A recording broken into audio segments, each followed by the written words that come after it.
It was one of the hardest groups out there. They've made it look easy. I mean, scored lots of goals.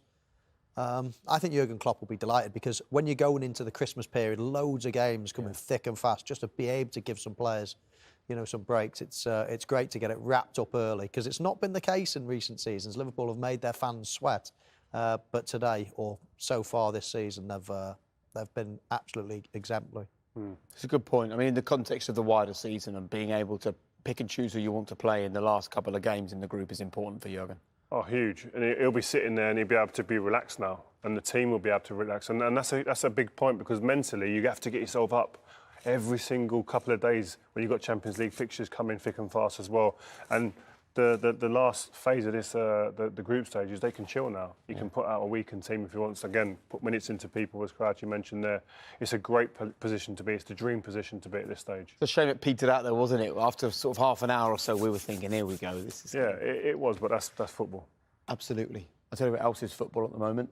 Liverpool winning games of football, unbeaten in 25 consecutive matches. This is what tonight's result means for their group in the Champions League. And it's interesting, actually, every single team on there can still qualify. Porto, Atletico, Madrid, AC Milan can all still make it through. And actually, for Atletico, it's still in their hands. If they can just win their final two group games, they will join Liverpool in qualifying. But Liverpool, job done already. Not only that, they have won the group with 2 games to spare. They welcome Porto to Anfield up next for them. As we've talked about so often over the last few weeks, it was the wing-backs, full-backs. The last couple of nights, they've dominated the conversation after the game. Yeah, they have, and I think they're playing prominent roles. I mean, you look at full-backs in the game in the last couple of years, they've been, in terms of touches of the ball throughout the season, they'll be at the top of the charts, a lot of them. Trent, Andy Robertson, a couple of years. Got 3 assists tonight for City. Yeah, and it's a big part of the game today. And when you've got the quality of someone like Trent, giving the ball away, Trippier, one fullback gives it to another. But it's great delivery. But I want to talk about the defending here. And I think when the ball gets into these wide areas here on the right-hand side, and you look in the box right now, and you think when that ball gets played back and set back to Trent here, you look in that box and you see 1, 2, 3, 4 blue shirts against the 1 red shirt. How is that possible for him to score the goal there? But when you play it on, and you look at it, and you look at the centre half there. He had a torrid centre half in the middle. He got sent off. He was at fault, played a part in both of the goals, but he never at any point attaches himself to Jota. And when Crouchy does his piece in a minute, we'll talk about that a bit more. But watch him in a minute. You see him. He starts looking at other things elsewhere. He starts pointing and looking at things going on the edge of the box, looking at Mane going past the midfielder, when really you should be concentrating on your own job. You see him pointing there? No. That split second gives Jota that chance, but also when the ball's that good, it is very difficult to defend. Yeah, I just want to look at Jota's movement here because the moment when Trent's looking to play that ball, that's when Jota's on the move. When I used to be in the box receiving here, when I had this amount of space in between me, if Felipe's not attached himself there or feeling the centre forward or didn't feel me, I always felt I had the run on him. And then the moment Trent's head goes down is the moment Jota moves, and he does it to perfection. If I wasn't attached to a forward, whether it was you, Michael, who's not someone you'd go, who's going to hurt me in the air maybe at times. Crouchy, obviously, it's obvious. Sorry, let's stop this a minute. Yeah, this is brilliant, isn't it? When we just take this back, just before we debate what happens on a cross, I just love this little bit, this little angle that we've got on Trent, and we'll just play at quarter speed. Look at him. He's scouring the pitch. He's looking where to play it. We'll move it on slightly quicker. And then, as the ball's coming, he has another look. And then, boom, seeing the picture, focus. Look at his eyes, right on that ball. And that's bang, what you say there. That's when Jota's moving is the moment his head goes down to strike the ball. He's on the move, getting a mark on the defender, and that's why it's in the back of the net. You pick your players as well, Jake. I mean, when the ball's coming back, I'm sure Crouchy would have done the same. You know the players that are capable of that. You know what they're thinking, and that's the beauty of having, teammates that you know well. As soon as they get the ball. I had it with Steven Gerrard, was probably the one person in my career, if I had to say one player that I knew what he was thinking and he knew what I was thinking, it was him. As soon as he got the ball, it was just almost telepathic. And with Trent, you just know he's going to hit it in first time. It must be an absolute dream to be in the box. You'd love to have played with him, wouldn't you? I think the point we were talking about before, as a defender in the box, I'm in panic stations if I can't feel you at some point. As soon as the ball goes wide and I know that the player on the ball's head goes down to deliver, if I can't feel anybody, I'm in turmoil at that point, especially against someone like yourself, Crouchy, who's got obviously good movement. But if I got a couple of yards against that, you'd always back yourself. Yeah, and exactly. Jota's good in the air as well.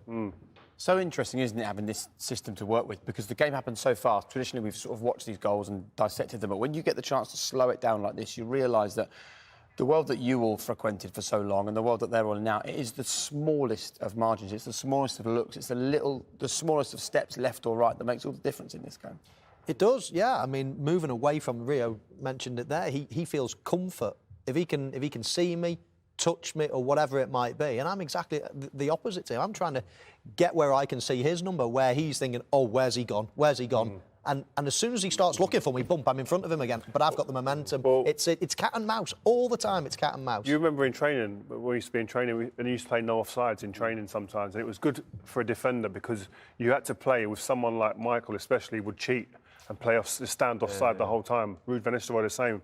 But it made you to have to just look over your shoulders. And for a defender, one of the key parts of it is while the game's going on over there, is to be able to take your eyes off the game, see and look where people are, go back, take a picture, come back to the game again. And you've got to keep doing that to understand where people are. And that little offside that you started to scream at, didn't I? And half the time, I mean, it is all cat and mouse. Half the time, I'm very aware something could happen in half a second. But I know he's about to look for me, and I can act all sort of nothing's going to happen. Really, I'm just about to pounce. So it's always you're looking at each other, looking at body language, what's he doing now? And this is all happening so quickly, and pictures are changing every split second. And it's all just to get that tiny little yard in front of your man. You know, you talk about like, attaching yourself as well. Gary Neville was really good at it because obviously my advantage is my height, right? So if I've got a run on Rio, I'd back myself to win in the air. But Gary Neville, if he attaches me, you know, if he can feel me, he can pin me, he can hold me down without the ref seeing, and I lose my advantage completely. And he, potentially he can win the header. If I've got a yard or two on anyone, I'd back myself to win that header. It's all about just gaining that little advantage. And with that contact as a defender, sometimes you don't even necessarily want to win the ball. You just want to put them off. All I want to do is make Crouchy think, how can I get free? The moment he feels free and loose and being able to run and get across me or above me, he's winning. But the moment I just stand and put him off with one little nudge like that, he's got to readjust, and then all of a sudden the ball's gone. It's too quick, and the play's gone out of play. Well, should we have a look then how Mane got himself free for the second goal? Well, he did unbelievably well. How he managed to wriggle out of this position. I mean, he had so many players around him, but as Rio said at half-time, he's got so much strength, low centre of gravity, he's got loads of speed as well.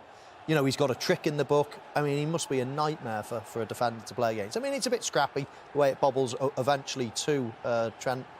And I'm not sure that he meant that cross. I mean, you saw before on the slow-mo, we saw Trent lifting his head again. But that time, he was very much touch, head down, hit it. So I thought he probably was having a shot there. But you just see here the strength of him. He was a real handful in that first half. But I did think Jurgen Klopp did the right thing by bringing him off, because the last thing you want to do is go down to 10 men when you've already got an advantage. You see there, he never lifts his head once, Trent. I think that's a cross. I mean a shot. A cross shot. Cross shot. I'm going to say shot, unfortunately. Yeah. He'll still get the assist, it don't matter. Yeah, he will do, he's not bothered. Yeah. But yeah, Mane there was unbelievable. If you see that, he attracted like 5 men to him, and that's what he does because he believes in his ability and his strength to hold people off. You know, he took 5 men away, and it was a simple task in the end. And I think you look at the contrast. If you look at the game yesterday, we've done the Man United game yesterday. Don't want to bring Man United up and take the shine off this game, but it's really just highlights the contrast of a game. Yeah, they went down to 10 men, but even before that, this is a team who are in complete control. They're in control of every situation that's going on. Yes, they're on a great streak in terms of unbeaten run, but it's based on controlling games and really turning the intensity up, using the crowd, etc., and just having that complete control. Whereas yesterday was very much disarray and trying to get to a point of controlling but never getting there. But it's even turning up when they need to for the first 15, 20 minutes, blowing Atletico away, coming out of the blocks fast. And then when the game was gone and it was a red card, the last 20 minutes, They took their foot off the gas. They're still in complete control, but it was a different approach to the game. It's smart. Yeah, and Atletico tried everything, didn't they? Let's be honest. I mean, there was fouls, there was yellow cards. It was. And Liverpool didn't become involved in it. I think they kept out of it. I think they managed the game correctly. And as you say, what they did was get the job done in the first 10, 15, 20 minutes. They came out the blocks, the fans were up, everyone was on the front foot. They got the job done, got the red card, and then killed the game. I just think that, you know, how many times do we see in football, you get ahead, a red card goes again, and everyone thinks, oh, this could be 5-6-0.